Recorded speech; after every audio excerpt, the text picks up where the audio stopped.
Excelente, Gracias. pues vamos a comenzar con esta segunda mesa de actividades en en este coloquio tan interesante. Agradezco la invitación a la doctora Ruth Dávila y al comité organizador, así como al Centro de Investigación en Docencia Económica.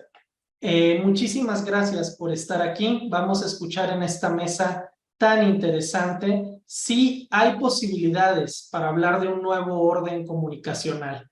Es muy relevante ya que es un debate que data de los años 80. Sabemos que en 1980 se publica un informe encabezado por el irlandés Sean McBride, que después fue Premio Nobel de la Paz, que tenía como objetivo buscar un contrapeso a los grandes medios corporativos de comunicación global en materia, por ejemplo, de diversidad cultural, pluralidad de voces, economía política detrás de estos grandes medios, y también buscando que el alcance de los medios no nada más favoreciera a la iniciativa privada, sino que también democratizara los intereses, las agendas, las causas que podían ingresar en la esfera mediática. Entonces, a partir de este punto de partida y de las diferentes problemáticas que hoy enfrentamos, nuestras y nuestros ponentes nos van a hablar acerca de si podemos hablar de un nuevo orden comunicacional o si, como manejan otros autores como Chomsky y Herman, los medios de comunicación, que siempre sirven, sabemos, a intenciones y a discursos y tienen también trasfondos y contextos de economía política, pues van a estar en manos de los poderes corporativos o a favor de ciertas facciones gubernamentales y están para insertarse en una industria de producción de desinformación y en una economía en donde sí, se sirve a las oligarquías y no genuinamente se empodera la democracia y las ciudadanías.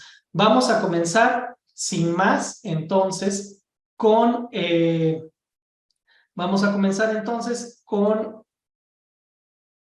un segundo. Nada más tengo aquí el rol. Con el doctor Fernando Buenabad. No sé si ya está listo para compartirnos su participación, doctor Buenabad. Sí, claro que sí. Buenos Muy días. bien, pues comencemos con el doctor Fernando Buenabad. Él es director del Instituto de Cultura y Comunicación y del Centro Sean McBride, precisamente haciendo alusión a este personaje de la Universidad Nacional Lanús de Argentina. Es rector internacional ad honorem de la Universidad Internacional de las Comunicaciones de Venezuela, miembro de la Red en Defensa de la Humanidad, de la Internacional Progresista, de la Asociación Mundial de Estudios Semióticos y del Movimiento Internacional de Documentalistas. Es doctor en filosofía, maestro en filosofía política, especialista en filosofía de la imagen, de la comunicación, crítica de la cultura, estética y semiótica. También es director de cine, egresado de la New York University y licenciado en ciencias de la comunicación. Por su labor en defensa de la información, fue distinguido este año con el sello de la Universidad de La Habana, máxima condecoración de esa casa de altos estudios, y con la distinción Félix el Musa de Cuba Periodistas. En 2017 ha sido reconocido en Venezuela con el Premio Nacional de Periodismo. Ha publicado más de 17 libros en España, Venezuela, México y Argentina, y también se ha dedicado a la investigación y docencia en estos y aún más países. Es colaborador de la revista Rebelión y otros suplementos digitales. Escuchemos al doctor Fernando Buenabad. Muy buenas tardes. Buenos días. Saludo a todas y todos, compañeras, compañeros en esta mesa. Con particular afecto y agradecimiento al Centro de Investigación y Docencia por la convocatoria, por el espacio y por el esfuerzo que se ha hecho aquí de organización para que se puedan escuchar voces múltiples en este espacio. Nosotros tomamos la decisión en la Universidad Nacional de Lanús, en Argentina, tomamos la decisión de fundar un centro de estudios que en homenaje a Sean McBride y al informe McBride, con base en, desde luego, una síntesis general que recogió y que recoge las muchas iniciativas, los muchos debates y las grandes importantes contribuciones que se han hecho a lo largo de los años posteriores al informe McBride. Nos ha interesado muchísimo darle seguimiento a la perspectiva particularmente latinoamericana de los grandes debates que se han suscitado. Nos ha interesado mucho a seguir, coleccionar, identificar y darle seguimiento a las iniciativas, por ejemplo, de los años 70 en Chile, que con la presencia, entre otros, de Matelar y entre otros de Ariel Dorfman y de otros compañeros, ya bien temprano, bien temprano lo digo con comillas, habían empezado a ver, analizar las problemáticas y los desafíos que se venían presentando en virtud de un proceso acelerado de concentración monopólica en materia de medios de comunicación. En esas distintas voces, como las voces que en Chile venían produciendo al calor del movimiento revolucionario socialista de Salvador Allende, al calor también de otras luchas anteriores. No tengo tiempo para hacer un inventario de todas, pero sí, desde luego, las voces que en el movimiento de los países no alineados se venía ya cocinando. Más tarde, por supuesto, de esos consensos en los países no alineados, nace una de las potentes iniciativas que conocemos para el surgimiento posterior de la Comisión Internacional que se hizo cargo de hacer el relevamiento mundial. La Comisión para los Estudios de los Problemas de la Comunicación se hizo cargo, repito, de hacer este sondeo con algunos de los más prestigiados pensadores y analistas y teóricos de su época. Son los que se encargaron de presentar lo que conocemos más tarde como informe McBride. En este centro McBride que creamos en la Universidad Nacional de Lanús, nos alimentan, repito, por un lado, ambiciones profundas que tienen que ver con un relevamiento lo más rico posible de la multiplicidad de propuestas y de debates que ha habido sobre estos temas de la concentración monopólica. Nos ha interesado darle seguimiento, enterarnos y educarnos con estudios como los que acabamos de escuchar en la mesa anterior, que son realmente inyecciones cuantitativas de un gran poderío para esclarecernos el problema central de la propiedad privada de los medios de comunicación, las redes mafiosas que se encargan de utilizar los medios en servicio de los intereses del capitalismo, luego la subordinación de un conjunto de grupos y de literalmente mafias que se subordinan a estos modelos, y después el impacto que esto tiene sobre lo que algunos llaman política, confundiendo quizá el manipuleo, el tráfico de influencias y la corrupción, confundiendo eso con la política. A mi entender y al entender pues de lo que nosotros trabajamos, hay que hacer una distinción profunda entre alianzas mafiosas de cúpulas que manipulan tráfico de influencias, que lo trafican con ciertos poderes, y lo que realmente la política es con mayúsculas, ¿no? Nosotros, repito, intentamos formar un mapa lo más rico posible de todas las herencias, los antecedentes que existen en materia de análisis sobre la problemática, sobre los problemas de la comunicación a nivel mundial. Nos interesa también claramente el mapa vigente, la situación actual de la problemática, y nos interesa analizar las perspectivas que se presentan con esta problemática. Exploramos a fondo en ese instituto la circunstancia de los debates teóricos y metodológicos que transitan en las bibliografías, que transitan en las ponencias, en los estudios, en los proyectos de investigación, los debates con las escuelas funcionalistas, estructuralistas y marxistas, para mencionar solo 3 de ellas, y luego en qué deriva eso, con una proliferación de bibliotecas, unas que son hijas de las peores burocracias, del trámite de yo te cito, tú me citas, esta especie de dictadura de la burocracia que aplasta a los docentes y las docentes, obligándoles a generar publicaciones y documentos, algunos de ellos casi exclusivamente como requisito burocrático, y que si tuviéramos la posibilidad de ver en perspectiva las tantas universidades, los tantos institutos produciendo así cosas, todavía vemos que el resultado es paupérrimo, sin negar pues, los grandes aportes, pero vemos que hay, no se ha podido consolidar una gran corriente de pensamiento crítico con autocrítica, por cierto, para poder generar modelos metodológicos que realmente superen los que hoy, hasta hoy incluso son frenos en algunos lugares. Nos interesa sin duda las perspectivas y nos interesa centralmente relaciones y contradicciones entre teoría y práctica.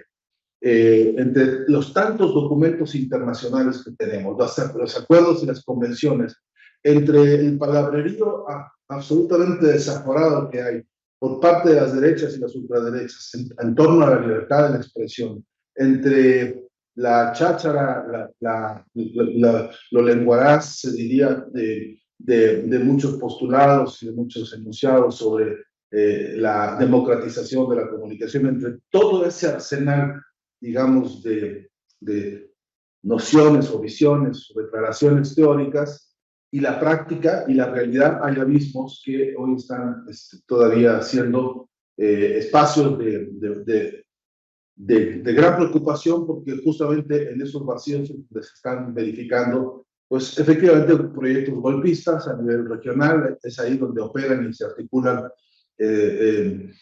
modelos de silenciamiento contra los pueblos, y todo eso en nombre de la democracia y de la libertad de expresión. Hoy se enmascaran, se disfrazan, las emboscadas más canallas del Grupo Clarín, del Grupo Globo, de la Sociedad Interamericana de Prensa, en fin, de las mafias mediáticas que conocemos, que en este coloquio han sido una y otra vez denunciadas y analizadas, y entre las urgencias concretas de democratización en la comunicación y de comunicación en la democracia, tenemos, repito, vacíos muy complejos y muy preocupantes. En todo caso, el que a nosotros nos ha preocupado más, y a eso voy a dedicar los minutos que me quedan, es a tratar de reflexionar sobre, por un lado, la dependencia tecnológica, que es feroz. Nosotros no vamos a poder avanzar en un análisis sobre posibilidades de transformación revolucionaria profunda en materia de comunicación, si no de una vez y por todas tenemos una agenda dura, cruda, sobre las dependencias tecnológicas, los atrasos tecnológicos y todo lo que eso es, más allá de una debilidad, un campo de agresión sistemática contra nosotros, comenzando por el espionaje, por el Big Data y por todo lo que ya brillantemente los compañeros han expuesto a lo largo de estas horas recientes y las del día de ayer, que por cierto fue una jornada muy brillante y muy valiosa. Pero en particular, creo que vale la pena poner también en relieve si es posible una transformación en la concepción y en la praxis comunicacional de nuestros tiempos y de nuestros pueblos, si es posible pensar en un nuevo orden comunicacional sin haber consolidado un proyecto teórico y metodológico en el que la prioridad sea la agenda de las luchas sociales desde abajo. Yo creo que ese ha sido uno de los grandes faltantes que se verifican en las décadas recientes en materia de comunicación. Incluso lo digo con todo respeto y con ganas de debatirlo, en las fuerzas más progresistas y más avanzadas que hemos visto, desde los movimientos, algunos impulsados por gobiernos también progresistas o democráticos, o que expresan de alguna manera más fielmente las voluntades de los pueblos, aún en eso todavía no se ha vuelto rigor metodológico, y yo diría casi de protocolo de trabajo y de acción, por ejemplo, para un periodismo diferente, el hecho de que la base semántica la base, digamos, de la producción de contenidos, la base, el caudal nutricio fundante de la acción comunicacional sea primero el registro y la y la descompresión para que fluyan directamente las tesis, las agendas de las luchas sociales desde las bases. Tenemos luchas históricas en la patria grande que vienen demandando desde hace décadas y diríamos centurias algunas de las agendas más cruciales de nuestra época para encarar a los modelos capitalistas con todas sus versiones y aberraciones en América Latina. Tenemos luchas de pueblos originarios, por ejemplo, en todo el continente que siguen clamando y siguen denunciando las condiciones de todas las injusticias que uno puede imaginar a las que están siendo sometidos en el presente incluso esos pueblos originarios de todo el continente. Esa agenda fuerte y dura hoy debería ser un clamor continental, hoy debería ser los millones de voces alternativas y comunitarias con sus distintas referencias en blogs, Twitter, Facebook y todo esto que se hace mal llamar redes sociales, debería contenerse una agenda permanente en la que alguna vez, por lo menos por semana, cada uno repitiera algunas de las importantes consignas que desde las bases los pueblos originarios históricamente vienen sosteniendo, para por lo menos ser solidario con esa base semántica.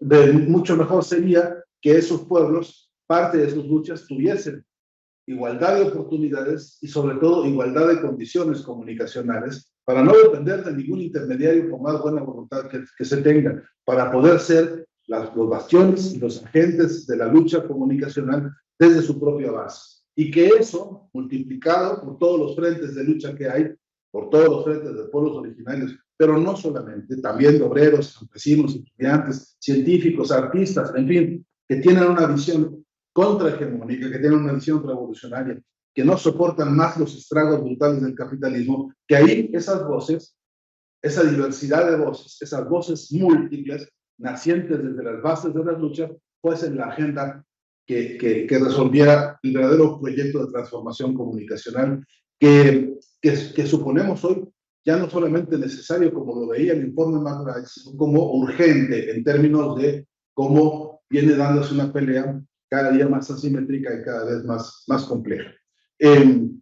Si fuese posible un nuevo orden mundial de la comunicación y de la información, y yo digo también de la cultura, en sus sentidos más amplios y en todo caso más transformadores, si fuese posible semejante proyecto, necesitamos instrumentarlo de algunas distintas formas, entre otras, instrumentarlo organizadamente.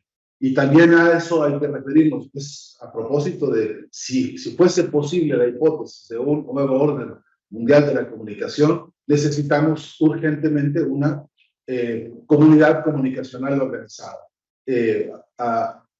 A riesgo de parecer muy repetitivo, me gusta mucho insistir en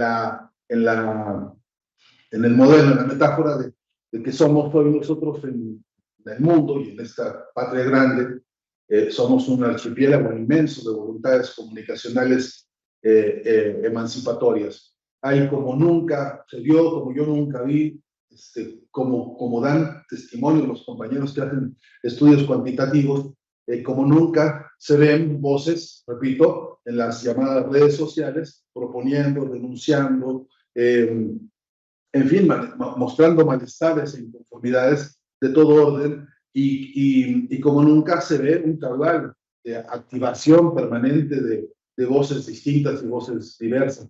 Pero el problema no es que haya muchos, el problema es que es un archipiélago enorme, pero inconexo. Es un archipiélago que no ha logrado tender las redes para dejar de mirarnos radialmente con respecto a unos influencers o con respecto a algunos referentes que centralizan, para poder crear las redes continentales, internacionales y globales que necesitamos para construir de ahí una fuerza comunicacional realmente transformadora con una agenda de transformación en serio. Es decir, para tocarle el fundamento duro al modelo de propiedad privada de herramientas de comunicación, luego algunos modelos incluso monopólicos de algunos estados, y luego plantearnos la necesidad de una nueva forma de propiedad común o de propiedad comunitaria o propiedad social de las herramientas que trabajen con articulación de programa de transformación semiótica, de transformación en el fondo, de renovación y actualización de discursos y de relatos. sin dejar de parar, así sea un minuto, en la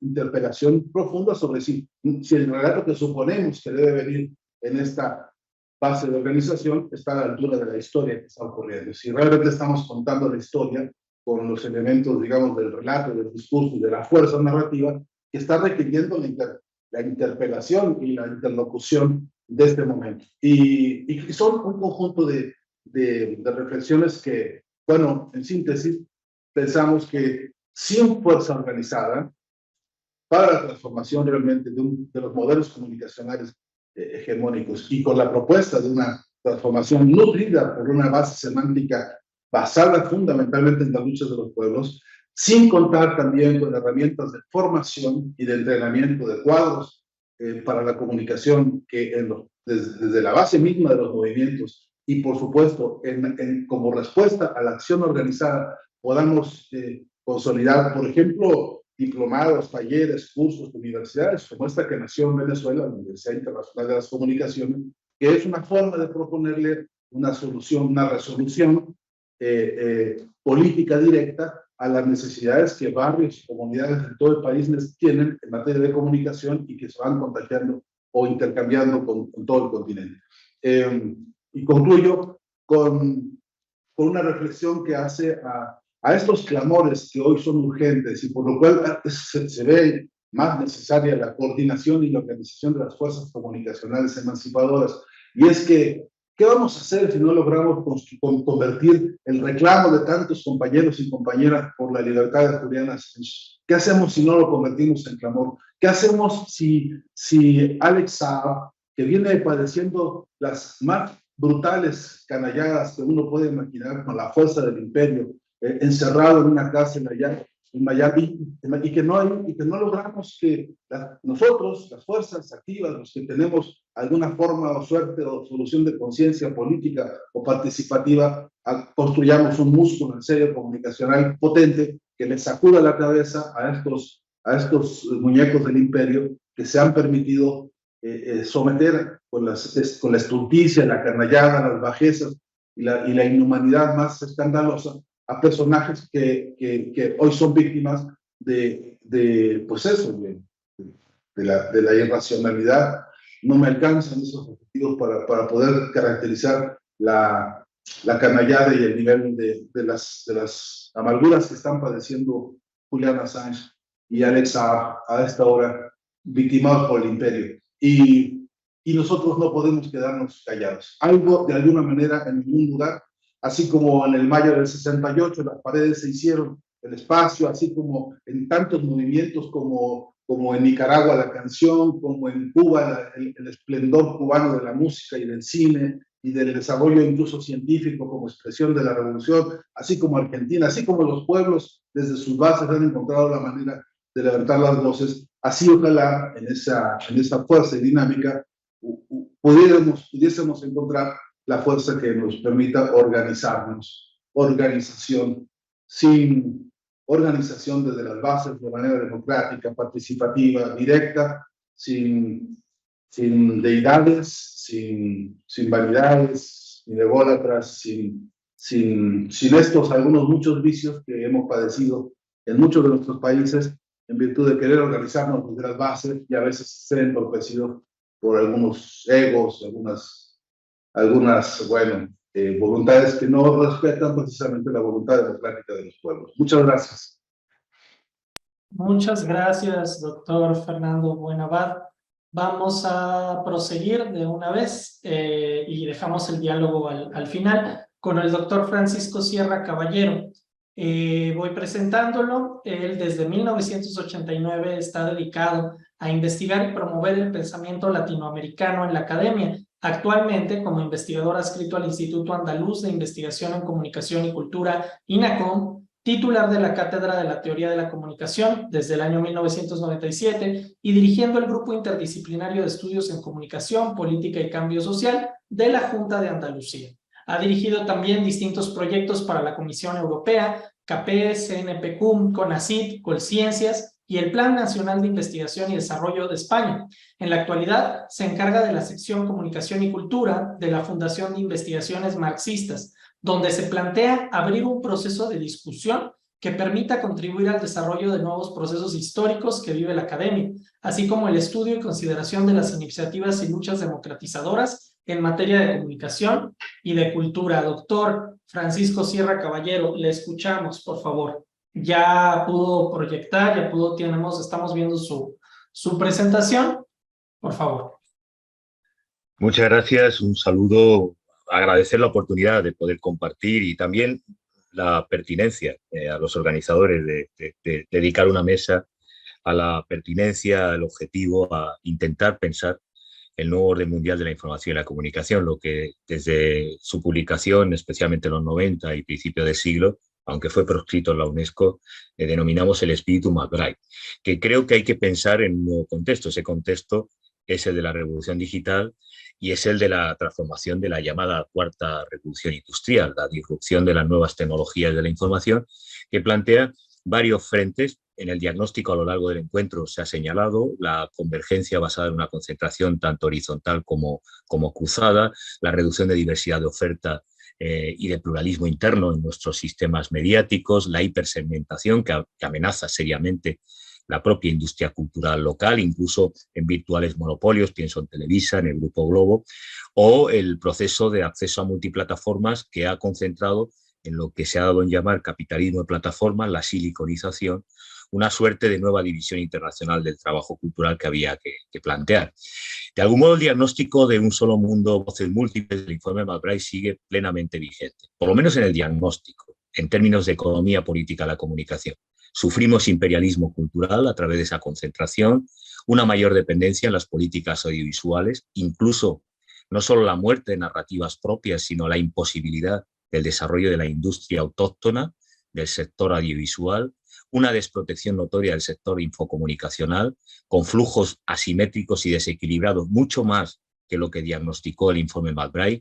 En esa comisión sobre los problemas de la comunicación en el mundo se señalaba un intercambio desigual entre norte y sur, aunque ahora se insiste que no estamos en tiempo de la actividad de la dependencia, sí que existe dependencia informativa, sí que existe dependencia tecnológica y sí que existe un flujo absolutamente desequilibrado entre países si hablamos de contenidos y de tecnologías de la información. Y por supuesto tenemos diversas patologías. En la anterior mesa hablábamos de las falsas noticias, de la desinformación, de la infoxicación, que tiene mucho que ver con la mercantilización del sector, con la colonización de la esfera pública privatizada en manos de unas pocas voces, que hace imposible, evidentemente, la construcción democrática de esos procesos. Hay una diferencia, entonces se hablaba de norte y sur, se hablaba de América Latina, de Asia y África como países dependientes. Hoy día, espacios como la Unión Europea son absolutamente dependientes del dominio tecnológico de Silicon Valley. Y su apuesta, no solo por el contexto de la guerra ucrania, sino la propia deriva de la pandemia, ha reforzado aún más esas políticas. Yo quisiera señalar algunas alternativas democráticas, que las hay. Muchas ya estaban establecidas en ese informe McBride, algunas son nuevas. He anticipado que cuando hablemos de políticas democráticas hay que centrarse en telecomunicaciones, en el eje tecnológico, porque es el que vehicula los contenidos, porque es del que depende toda la industria periodística y el sector de contenidos de la industria cultural en general. Y en ese sentido es necesario empezar a defender políticas democráticas de comunicación. Creo que el primer reto, planteaba Fernando, cómo construir esa agenda, cómo plantear el reto de músculo alternativo transformador, creo que hay que empezar a politizar y sentar como primer frente cultural la dimensión de política pública temática en materia de comunicación para empezar a establecer regulación, porque lo que hoy tenemos es el no más land, el dominio de los poderes más fuertes, de las grandes corporaciones, de las big tech, en las que establecen sus propias normativas, no solo en moderación de contenidos, sino en normas y estándares tecnológicos y con grandes lagunas jurídicos normativas para defender, por ejemplo, la democracia ante los ataques a derechos humanos, la violación, la persecución de Julian Assange, de los ciudadanos que denuncian desde el punto de vista del ejercicio de la libertad de expresión las amenazas y violencias del imperio.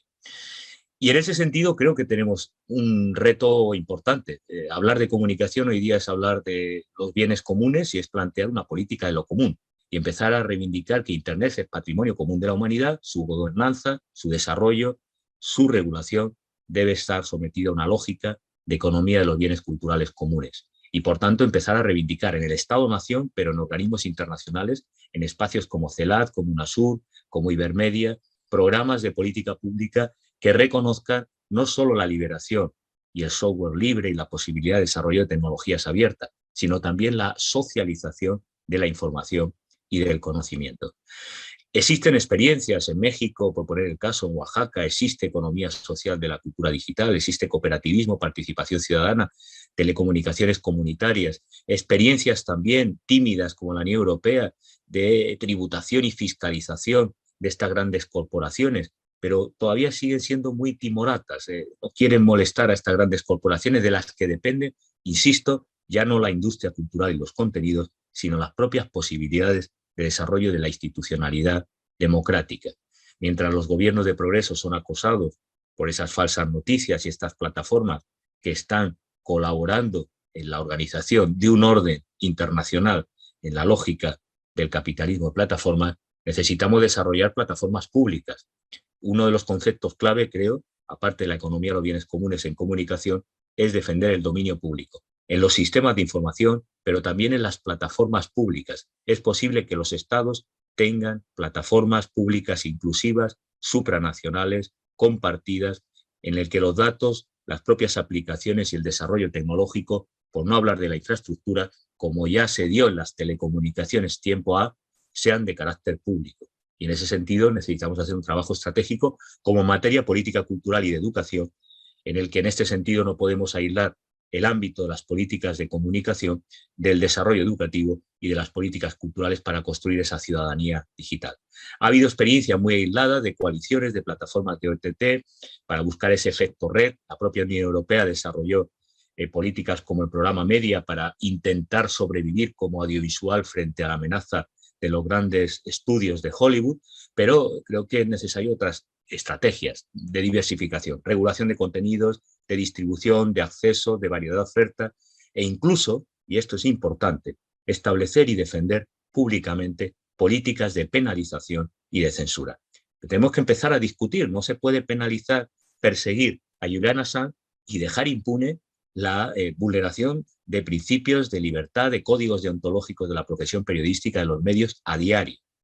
Y en ese sentido es importante romper con el discurso y el relato de la Relatoría de Libertad de Expresión de la OEA y del discurso que ha impuesto Estados Unidos, que la mejor ley es la que no existe y que por tanto ninguna censura, que es tanto como decir que ellos son los que van a censurar, que Elon Musk o los responsables de la propiedad de estas plataformas son los que marquen las reglas del juego.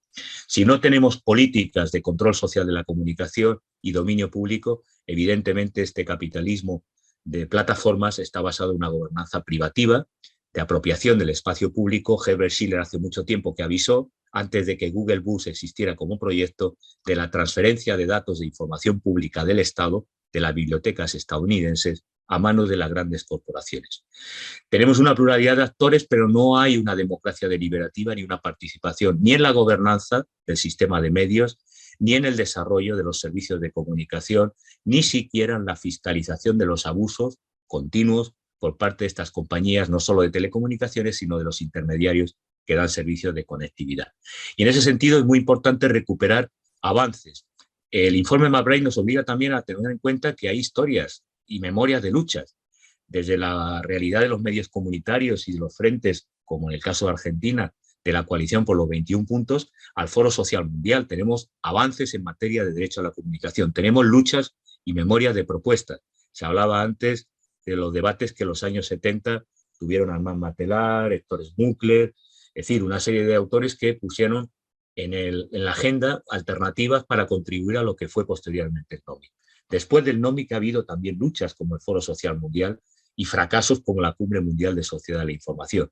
En ese sentido, creo que tenemos que avanzar en esa memoria de las luchas y en sistematizar algunas de las propuestas que estaban contenidas para una era analógica en el informe McBride, pero que siguen siendo válidas. Por ejemplo, la cooperación sur-sur, por ejemplo, los medios de proximidad, por ejemplo, la comunicación participativa. Hoy añadiríamos la cultura libre y el gobierno y datos abiertos, añadiríamos la participación ciudadana que estaba en el informe McBride, pero hablando de la democracia digital y, por supuesto, de una lógica de economía de los bienes comunes, que es un debate que en su momento el informe McBride no tenía desarrollado. Es decir, seguimos planteando que los retos estratégicos del futuro tienen que ver con diversidad cultural y con la ciudadanía como eje de la construcción del sistema mediático, basados en la democratización, la desmercantilización, la descolonización y la cooperación social con participación ciudadana y con políticas de información y comunicación. En eso, la UNESCO ha renunciado hace tiempo, básicamente desarrolla competencias de los ciudadanos y, en el mejor de los casos, reivindica sistemas abiertos y tecnologías abiertas, pero no está planteando, como en su momento hizo con el NOMIC, una alternativa mundial y global. Esto tendrá que partir de los movimientos en su momento de países no alineados, y en esto hay avances. Hablaba antes del caso argentino con la coalición de los 21 puntos, hay en ese ámbito una actualización que retoma algunas ideas que creo que deben ser ejes para el debate. Una estratégica es que hay utopías digitales, hay experiencias de innovación con las tecnologías que plantean alternativas, pero tenemos dos frentes. En una parte coincido con Fernando, tenemos poca teoría normativa sobre lo que debería ser un sistema ecológico, equilibrado, sostenible y viable, transformador de comunicación. Tenemos claro que no es bueno el aceleracionismo tecnológico ni que es sostenible el desarrollo de innovación acelerada de los smartphones, porque implica no solo golpes de Estado en Argentina, en Bolivia, en Brasil, sino también una esquilmación de los recursos básicos, minerales, como plantea la perspectiva de la arqueología de medios, que no es viable. Por tanto, habrá que cuestionar la innovación y el aceleracionismo tecnológico. Pero tenemos poco desarrollado en términos normativos qué es un ecosistema democrático de comunicación, cómo podemos desarrollar el derecho humano a la comunicación, en qué tipo de soportes, cuál sería el ecosistema equilibrado para un Estado a nivel supranacional, qué tipo de medidas podemos articular en cuanto a la concentración para promover la diversidad, qué tipos de diversidades y pluralismo, qué implica un rol activo de la ciudadanía y cuál debe ser el papel del Estado.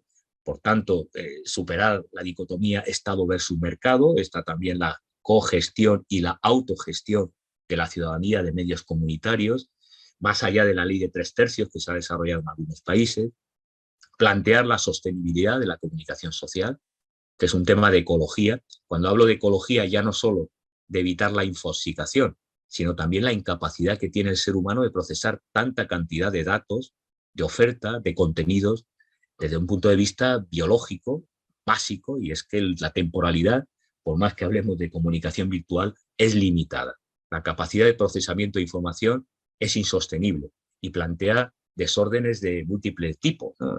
Hablábamos de patologías de la información, también podemos hablar de patologías culturales vinculadas a un exceso de oferta y de saturación de este ecosistema. Bueno, por tanto, tendríamos que hablar de qué sostenibilidad, desde el punto de vista material de los nuevos dispositivos, pero también desde el punto de vista de la reproducción cultural. Sí, yo creo que uno de los ejes, retomando aquí a Bourdieu, es que pensemos la reproducción social del capital simbólico, el capital cultural que se desarrolla en nuestra sociedad vinculado a los medios y a este nuevo ecosistema digital que nos lleva a una conectividad total y, por tanto, a la pérdida de referencia, como planteaba en Infocracia Chul Han, y que creo que en ese sentido es acertado plantearlo como debate.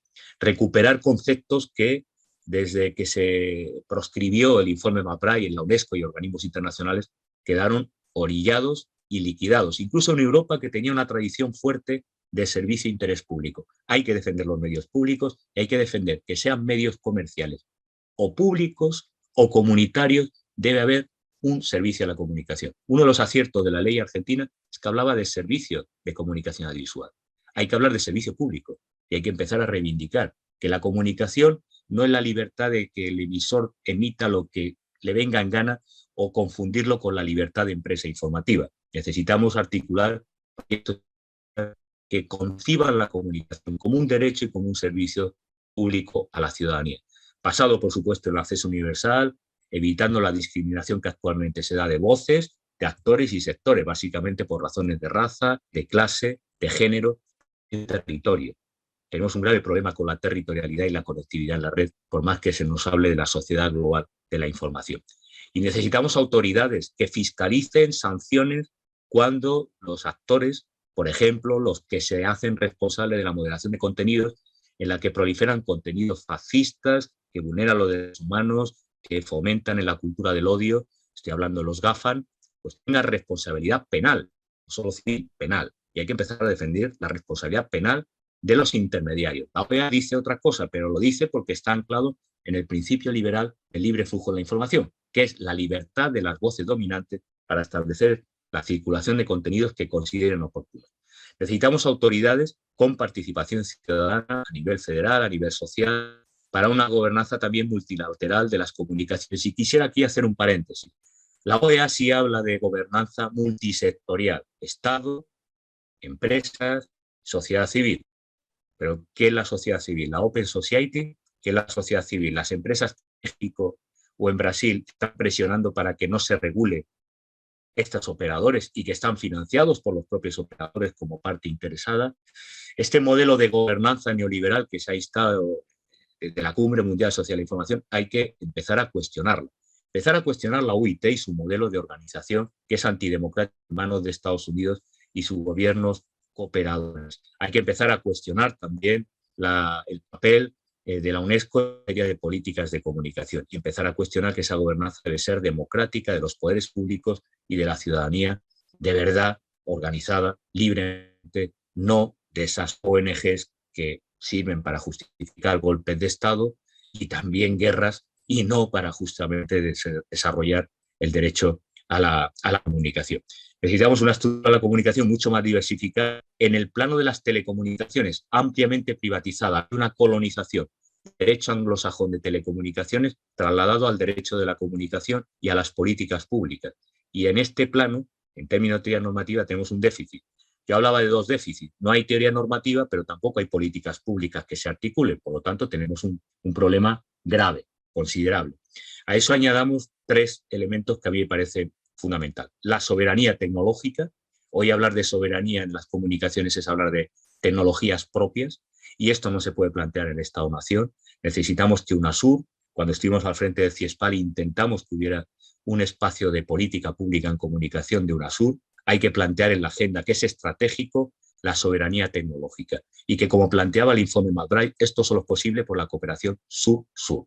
En CELAC, en el ALBA, en UNASUR, hay que tener una estrategia de desarrollo de tecnologías propias y de política de comunicaciones de cooperación, de contenidos y de desarrollo en esta materia. Segundo, necesitamos articular estrategias de data activismo. Esto no estaba en el informe McBride, pero llama la atención que la OEA insista que los estados deben liberar los datos y que sean de dominio público. Si actualmente los propietarios de los datos son los GAFAM, los Big Techs, por tanto habrá que plantear una transparencia y socialización de esta información apropiada y legalmente de manera abusiva por estas corporaciones. Y por tanto hacer una movilización de data activismo para reivindicar que esa apropiación privada de los datos sea de dominio público y construir dominio público fiscalizado con la sociedad civil, pero evidentemente en manos de los poderes públicos, no en manos de las corporaciones privadas, que es un elemento bastante problemático. Y el tercer eje tiene que ver con la producción y el trabajo digno. Una de las reivindicaciones en nuestros países es que no puede haber libertad de expresión, derecho a la comunicación sin periodistas y sin un trabajo digno. La pauperización, conforme la concentración ha tenido lugar en Argentina, en Chile, en México, en España, ha sido acelerada. La infosicación tiene una correlación directa con la precarización del trabajo de los profesionales de la cultura. Sabemos que hay movilizaciones ahora mismo en Hollywood, igual va a haber también respecto a las grandes plataformas como Netflix. Por tanto, tenemos que plantear una economía política del trabajo cultural y de los trabajadores culturales. Este eje, que era menor en el planteamiento del NOMI, creo que hoy día es central desde una perspectiva crítica. La lucha de clases y el planteamiento de una alternativa democrática y política para un nuevo orden mundial de la información pasa justamente por visibilizar las condiciones de producción que tienen lugar en estas cadenas de valor del capitalismo de plataforma, que es trabajo gratuito y que además es trabajo mal remunerado en el caso de los profesionales. Algunas veces incentivando el discurso del emprendedorismo o de los amateurs, pero por supuesto estableciendo un control y una mayor dependencia por precariedad de los productores de contenidos, sea de la creación audiovisual, de los guionistas o de los contenidos periodísticos. Por tanto, la regularización con plenos derechos pasaría también por ese tercer eje de todos ellos, y hay muchos señalados aquí, son los nuevos 21 puntos que plantea el debate de los colegas de Argentina respecto a la actualización de la Ley de Servicios Audiovisuales, tendríamos que plantearlo en el NOMIC como frentes culturales, yo diría, estratégicos de desarrollo para plantear alternativas de futuro, alternativas sólidas y consolidadas. No se trataría, por tanto, de plantear pasar del consenso de Washington al consenso de Pekín, sí afirmar el multilateralismo, y hay 3 indicadores que creo que avanzan en esa dirección del NOMI. No hablaría de una emergencia del movimiento de países no alineados, pero sí tenemos los BRICS y movimientos que se establecen con sus contradicciones. Pongamos el caso de Brasil, en el que la política de comunicación sigue repitiendo los errores que le llevaron al golpe de Estado. Pero sí hay articulación de cooperación multilateral con China, de espacios como el BRICS que se están articulando, de espacios de UNASUR que se van a recuperar para una institucionalidad política, y esperemos que la agenda, ese sería el reto, situemos la necesidad de un nuevo orden mundial de la información y la comunicación. Y tercero, lo que es más importante, la evidencia de la dependencia tecnológica de regiones como la Unión Europea, la situación que se ha vivido con el COVID, la pandemia o conflictos como el de Ucrania, ha puesto muy en evidencia, incluso la Unión Europea se reivindicó la soberanía tecnológica, de que es necesaria una política distinta. Sigue siendo todavía minoritaria y contrahegemónica, pero deberíamos avanzar en esa dirección. Multilateralidad, los espacios regionales, situar la agenda y recuperar las propuestas de las memorias, de las luchas, de la experiencia, más allá del informe McBride, que se dio en el Foro Social Mundial, en el que, en concreto, por ejemplo, el movimiento indígena estableció redes de contrainformación con el EZLN que han sido operativas, que han servido para articular movimientos y cambios de transformación de futuro en la región en América Latina. En ese ámbito, yo confío más en las experiencias, que son las más avanzadas en regulación y política pública de América Latina, de lo que se está viviendo en Europa, salvo el caso de las normativas sobre derechos digitales reciente, pero que es una política y una medida bastante timorata y que avanza en los conceptos neoliberales de gobernanza, corregulación y autorregulación que prevalece en el discurso de la UIT y en general de la OEA y los actores transnacionales hegemónicos. Yo lo dejaría aquí para que haya tiempo para el debate y reitero mi agradecimiento por el acierto de pensar una mesa sobre el NOMIC en clave del siglo XXI para la lucha de futuro. Muchísimas gracias, doctor Francisco Sierra Caballero, por sus valiosas contribuciones y reflexiones, tanto en un diagnóstico de, digamos, el estado de la problemática, como en alternativas, actualizando un poco la iniciativa de McBride a este problemático siglo XXI. Muchas gracias. Vamos a escuchar a la doctora Florence Toussaint. Ella es doctora en Sociología por la UNAM. Fue profesora de tiempo completo en la Facultad de Ciencias Políticas y Sociales de la UNAM durante 35 años, miembro del Sistema Nacional de Investigadores Nivel 2, es profesora invitada en la Universidad de Texas, en Austin, en la Universidad de Rosario, Argentina, en la Universidad de Santander, en Bucaramanga, Colombia, y la Universidad Rey Juan Carlos en Madrid. Como estancias de investigación, ha estado en la Casa de las Humanidades, la Maison de Sciences de París 8 en Francia, y en el Instituto de Investigaciones sobre la Universidad y la Educación de la UNAM. Sus líneas de investigación son historia de la prensa en México, periódicos y periodistas del siglo XIX en nuestro país, periodismo digital, televisión privada y pública en América Latina y economía política de medios de comunicación. Es periodista colaboradora de la revista Proceso, articulista de El Universal y colaboradora del suplemento cultural del periódico El Nacional. Esto lo ha sido a través de su trayectoria en diferentes décadas. Algunos títulos de sus libros son De Gutierrito Sanada Personal, Un viaje por la telenovela mexicana, Salto a lo digital, entre otros. Coordinó la obra también Economía política y medios digitales. Vamos a escuchar a la doctora Florence. Muchísimas gracias por estar aquí esta tarde. Muchas gracias a ustedes. Quiero saber si me escuchan. Le escuchamos, doctor. Bueno, porque mi internet está fallando, entonces por favor me avisan si no me oyen, se va y viene. Entonces por favor les pido que me lo avisen en el chat. Bueno, para empezar quiero agradecer al director del CIDE, José Antonio Romero, al doctor Fernando Buen Abad y a Ruth Dávila por la invitación a participar en este coloquio que ha sido muy interesante y que ha puesto sobre la mesa temas importantes en este momento.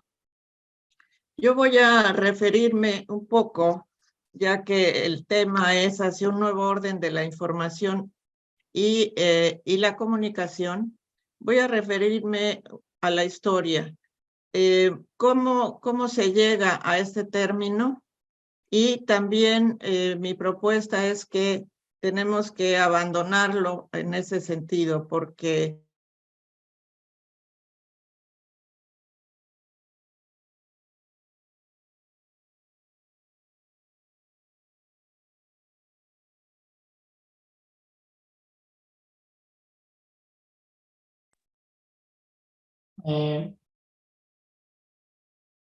Me parece que dejamos de escuchar a la doctora Florence, o fue mi servicio nada más de Zoom. Sí, se quedó trabada. Sí, como Pues que en lo que se le regresa, si quieres se le hacer algo. interrumpió la corrupción. ¿Mande? La conexión. Sí, en lo que regresa, si quieres hacer algún comentario, Eloy, de las ponencias, no sé. Tú eres muy bueno para coordinar.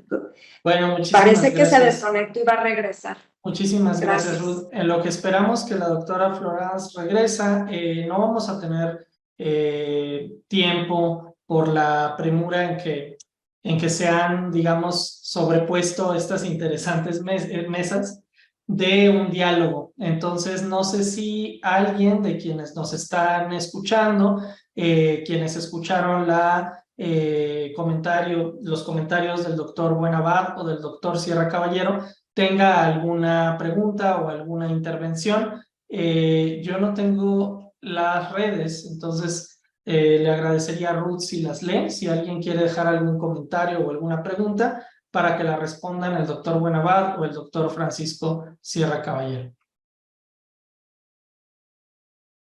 Bueno, parece que volvió la doctora Florence, entonces nada más invitarles por si quieren hacer algún comentario o pregunta en lo que la doctora Florence está interviniendo, para que cuando ella termine simplemente le damos lectura a los comentarios que haya y cerramos y concluimos esta mesa. Muchísimas gracias. Doctora Florence, creo que se interrumpió, pero seguimos aquí escuchándola.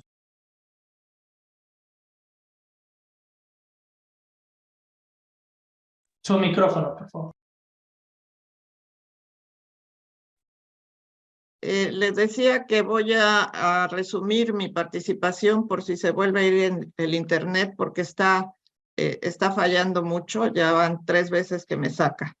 Entonces decía yo que en la reunión de Costa Rica fue un punto clave en donde se habló justamente de ponerle un freno a este desequilibrio del flujo de la información.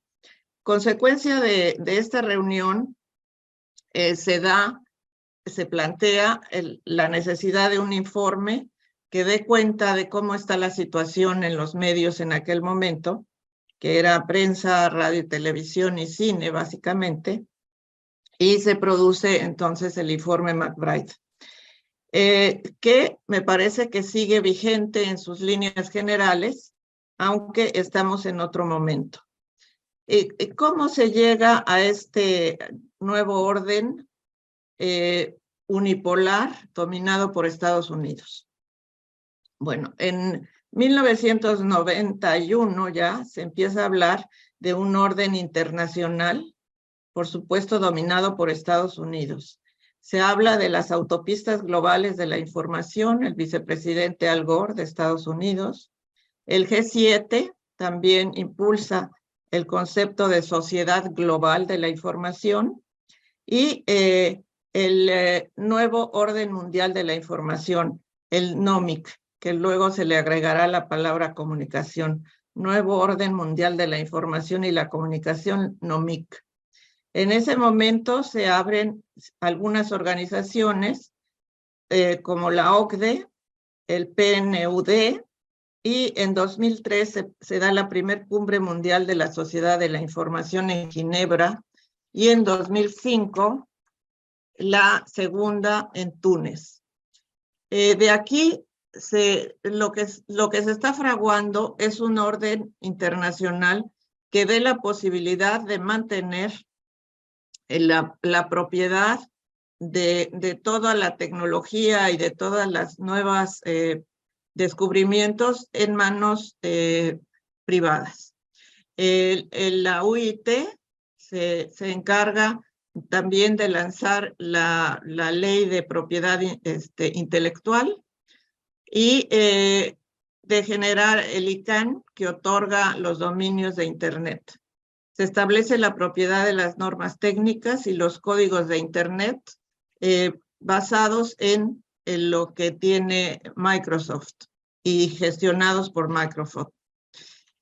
Todo esto se da en un contexto del neoliberalismo y de la crisis económica de los años 70. El resultado de estos reorganizaciones fue la aparición de enormes corporativos, dueños de la tecnología y del ciberespacio, de los programas, software y de los equipos y su comercialización. A su vez, la concentración cada vez mayor expresada ya en las famosas GAFAM y la expansión a todo el planeta, donde hubiera poder de pago de sus servicios, redes y plataformas. Y aquí la cuestión fue que todo esto quedó en manos de los empresarios. El Estado se hizo a un lado, dejó en manos de las grandes corporaciones el manejo de esta nueva tecnología. Y aquí fue donde precisamente en este momento se pierde la posibilidad de que el Estado regulara a estas grandes corporaciones y que las mantuviera dentro de ciertos límites de operación.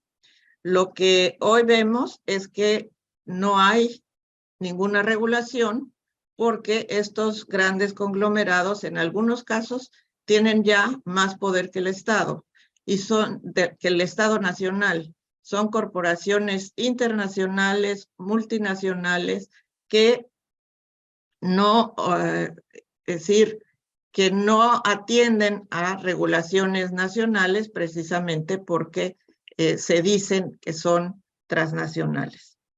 Entonces, yo me pregunto que si es posible, sigue siendo posible hablar de un orden global de la información y la comunicación, cuando la política y la hegemonía de Estados Unidos afortunadamente creo que está cambiando y la globalización también se ha modificado.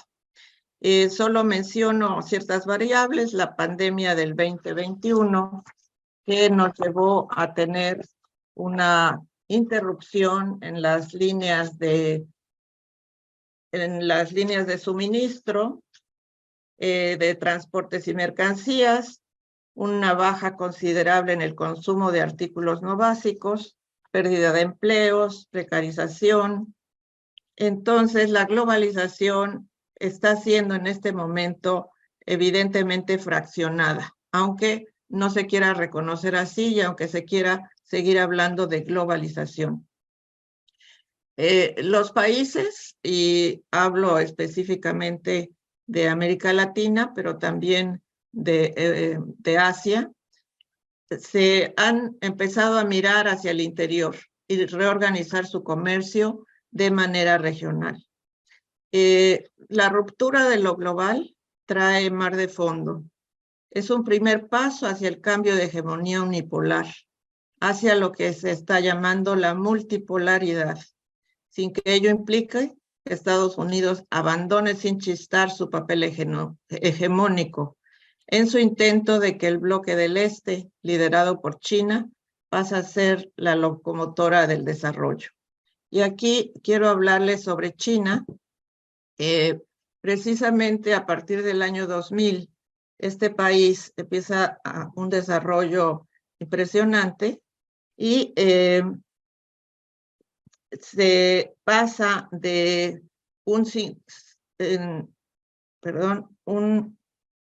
90% de su población bajo la pobreza a apenas un 30% en este momento. y el PIB, su contribución al PIB internacional era de 3%, mientras que el de Estados Unidos era del 25%. Hoy el PIB, la contribución de China al PIB mundial es de 18.5% y la europea ha bajado al 16%, lo mismo que la de Estados Unidos. Entonces, estas realidades pues dan paso a lo que estamos viendo, que es la guerra en Ucrania, que no es más que un pretexto justamente para tratar de que no se desorganice este orden mundial. Pero es un orden mundial establecido por Estados Unidos desde Bretton Woods y es un orden mundial al que se quiere someter a todo el planeta. Esto me parece que ya no está siendo posible, no solamente por esta disputa entre Ucrania y Rusia, pero básicamente Estados Unidos, China y los países asiáticos. Y entonces el nuevo orden de la información, si es que va a haber algún nuevo orden de la información mundial, ya no puede ser planetario. Tiene que ser un orden de reorganización regional, en donde los países de los BRICS, por ejemplo, UNASUR, si es que se vuelve a recuperar, los países de América Latina que tienen afinidades políticas, vayan buscando en ese sentido lo que decía Francisco Sierra, y que se dijo también ayer, una soberanía digital, lo cual implica que estos países se vayan desenganchando, no sé cómo, paulatinamente, de la dependencia de las grandes corporaciones de Google, porque hoy todo pasa por Google y si Google no quiere, baja cuentas de tweets, baja cuentas de Facebook, desconecta incluso a los gobernantes. En México se acaba de dar el hecho de que Google bajó la cuenta de Facebook del gobierno mexicano por alguna cuestión o algún planteamiento que hizo el presidente. Simplemente la sacó del ciberespacio. Ya se recuperó, pero esto nos habla de que estas compañías pretenden tener ya más poder que los propios estados nacionales. Entonces, los estados nacionales tienen que buscar esa soberanía en conjunto, pero también de manera independiente y soberana, cada país, para tener su propia tecnología, para tener sus propias plataformas y una tecnología también, como señalaba Francisco Sierra, que no sea depredadora del medio ambiente, porque sabemos que todas estas tecnologías producen desechos que son muy contaminantes y que están pues invadiendo el medio ambiente. Entonces, solamente para terminar, quiero citar a Armand Matelar cuando señala que la sociedad de la información y la comunicación está sustentada en tres premisas. Uno, el presente como categoría de inteligencia del pasado. Dos, que existe igual distancia entre el pasado próximo y el pasado remoto. Y tres, el olvido de los contextos sociopolíticos. Estamos, dice el autor de Historia de la Comunicación, en una contemporaneidad devorada por la obsesión de la instantaneidad. Muchas gracias. Disculpen las interrupciones. No, muchas gracias, doctora Flogans. Pues no nos queda por la prisa con la que tenemos que iniciar la siguiente interesante mesa. No nos queda más que despedirnos y agradecer muchísimo al doctor Fernando Buenabad, al doctor Francisco Sierra Caballero, a la doctora Florence Toussaint, su participación en esta valiosa mesa. A manera de cierre, solo me queda comentar que el informe MacBride y sus iniciativas siguen siendo vigentes, aunque como bien ustedes lo comentaron, hay mucho todavía por hacer. Nos comentó el doctor Fernando Buenabad que tenemos que fortalecer un sistema de medios públicos, incluso regionales, o de medios autónomos, ciudadanos empoderados, también regionales a nivel Latinoamérica, que no obedezcan nada más a los intereses del norte global, como nos dijo el doctor Francisco Sierra Caballero, en tiempo del capitalismo de las plataformas, pensar en la soberanía tecnológica,